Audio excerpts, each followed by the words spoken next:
अवघ्या काही तासांमध्ये शारदीय नवरात्री महापर्वाला सुरुवात होते. धर्म, अर्थ, काम आणि मोक्ष हे चारही पुरुषार्थ साधून देणारं, सर्व इच्छा पुरवणारं, धन, धान्य, सुख, संपत्ती, ऐश्वर हे सर्व देऊन अंती मोक्षाला नेणारं हे व्रत सांगितलेलं आहे.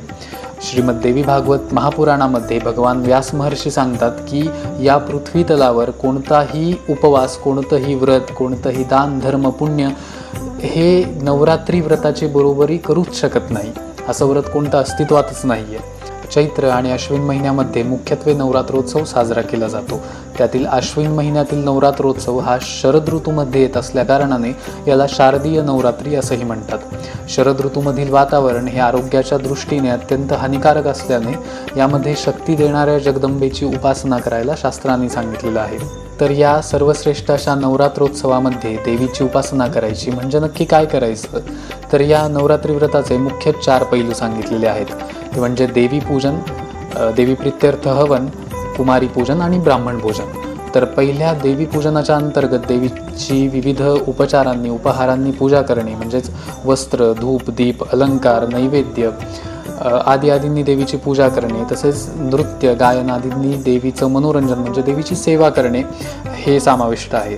तसेच मुख्यत्वे पांढऱ्या सुवासिक फुलांनी म्हणजेच कुंदा, मल्लिका, मालती आदी फुलं हे अष्टगंधामध्ये बुडवून देवीला अर्पण करणे, तसेच बेलाची पानं ही रक्तचंदनामध्ये बुडवून देवीला अर्पण करणे हेही यामध्ये सांगितलेलं आहे.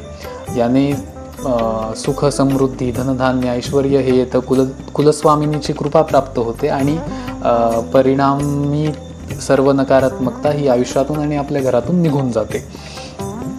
दुसरं म्हणजे आहे देवी प्रित्यर्थ हवन. तर चंडीपाठाने म्हणजेच सप्तशतीने देवी प्रित्यर्थ हवन हे या नवरात्रोत्सवात करणे अपेक्षित आहे. तिसरं म्हणजे कुमारी पूजन. तर वयवर्षे 2 ते 10 या वयोगटामधील कुमारिकांना, मुलींना बोलवून त्यांचं पूजन करणे, भोजन करणे आणि त्यांना वस्त्र, अलंकार वगैरे दान देणे हे यामध्ये अपेक्षित आहे.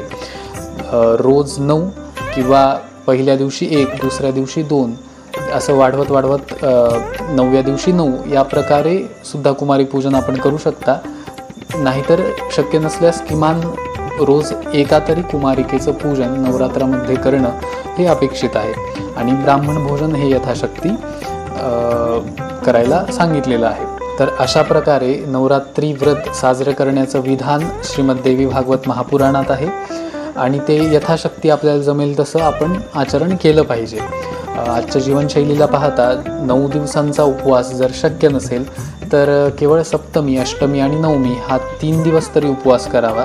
अर्थात 7वी, 8वी आणि 9व्या माळेला तरी उपवास करावा. त्याने संपूर्ण नवरात्री व्रत केल्याचं फळ मिळतं.